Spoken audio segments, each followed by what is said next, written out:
Assalamualaikum warahmatullahi wabarakatuh. Kami dari kelompok Darul Islam Tentara Islam Indonesia, kelas 12 MIPA 3 SMA Negeri 1 Pejagoan yang beranggotakan Dana Riyadi nomor absen 4. Fadila Ismawati nomor absen 11. Ina Siti Listalani Pangesti nomor absen 15. Salsabila Azhar Siswanto nomor absen 24. Zahra Nurani Amalia nomor absen 33.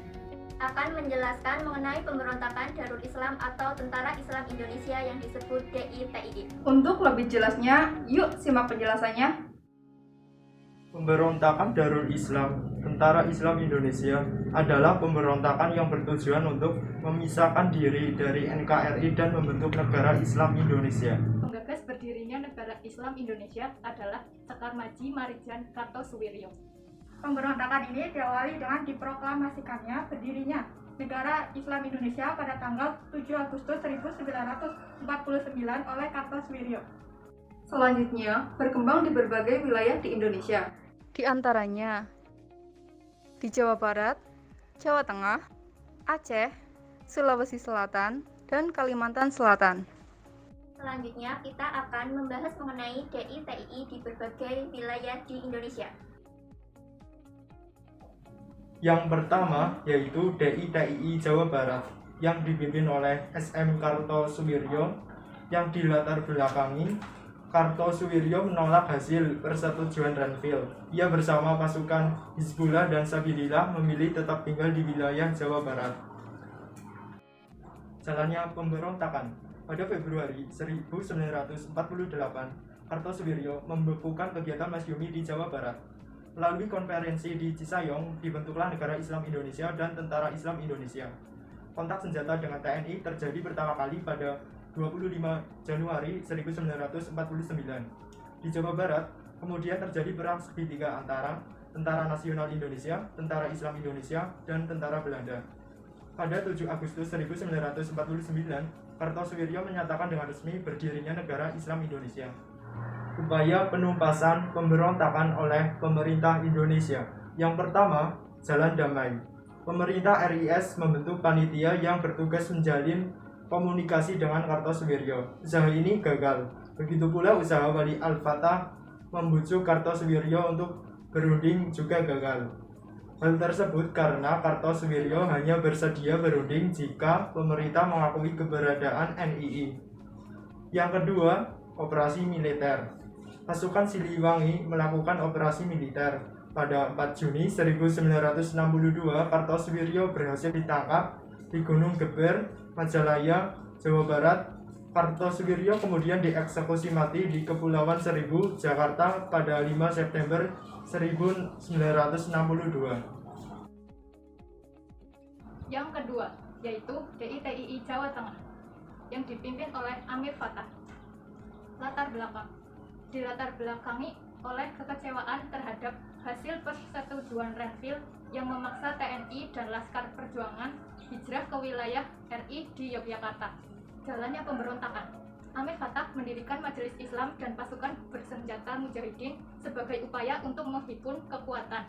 Pada tanggal 23 Agustus 1949, ia memproklamasikan berdirinya Negara Islam Jawa Tengah sebagai bagian dari Negara Islam pimpinan Kartosuwiryo. Pasukan Amir kemudian melakukan serangan terhadap pos-pos TNI, termasuk pos-pos TNI di kota Pekalongan. Upaya penumpasan pemberontakan oleh pemerintah Indonesia. Pembentukan Gerakan Banteng Negara atau GBN oleh TNI. Tujuannya memisahkan DI Jawa Tengah dan Jawa Timur, dan berhasil menghentikan pemberontakan DI Jawa Tengah. Amir Fattah pun berhasil ditangkap pada tanggal 22 Desember 1950. Yang ketiga yaitu DITII Aceh yang dipimpin oleh Daud Berat. Latar belakang penurunan status Aceh dari daerah istimewa menjadi kerasidenan di bawah Sumatera Utara yang membuat Daud Berat dan para pengikutnya kecewa, terutama anggota Persatuan Ulama seluruh Aceh yang dipimpinnya.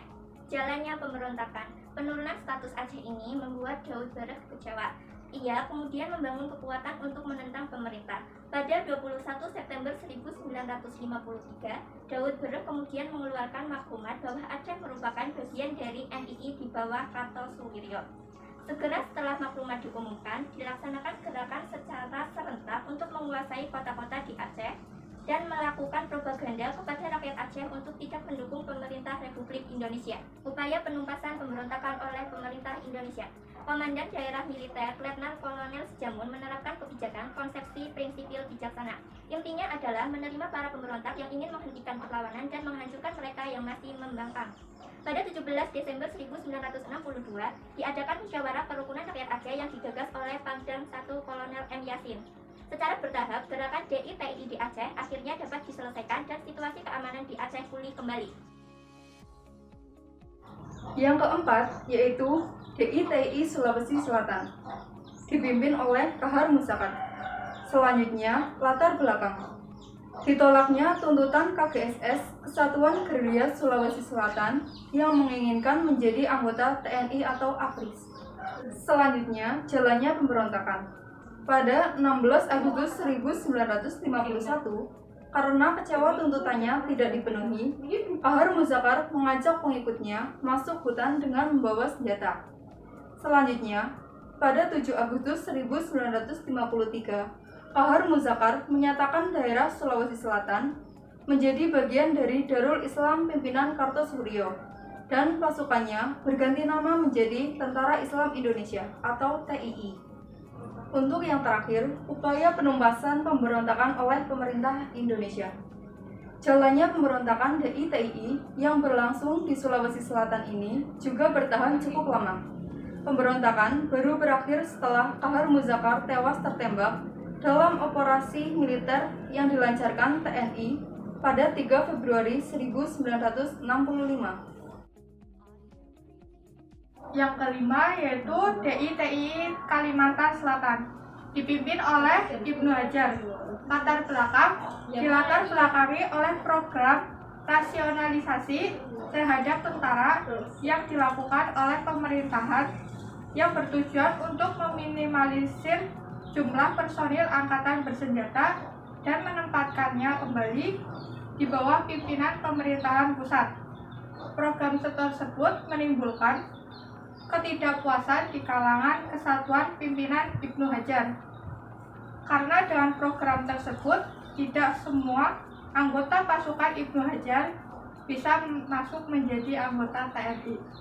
Jalannya pemberontakan, Kesatuan Rakyat yang Tertindas atau KRYT, bentukan Ibnu Hajar pada pertengahan bulan Oktober 1950, melakukan penyerangan terhadap pos-pos TNI dan melakukan kekacauan di seluruh wilayah Kalimantan Selatan.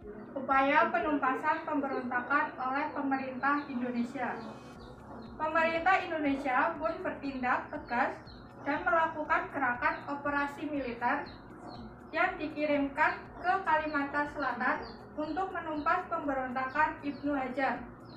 Pemberontakan DI-TII di Kalimantan Selatan selesai pada tahun 1963 setelah Ibnu Hajar tertangkap oleh pasukan militer Indonesia. Demikian penjelasan materi tentang pemberontakan DI-TII dari kelompok kami. Sekian, terima kasih. Wassalamualaikum warahmatullahi wabarakatuh.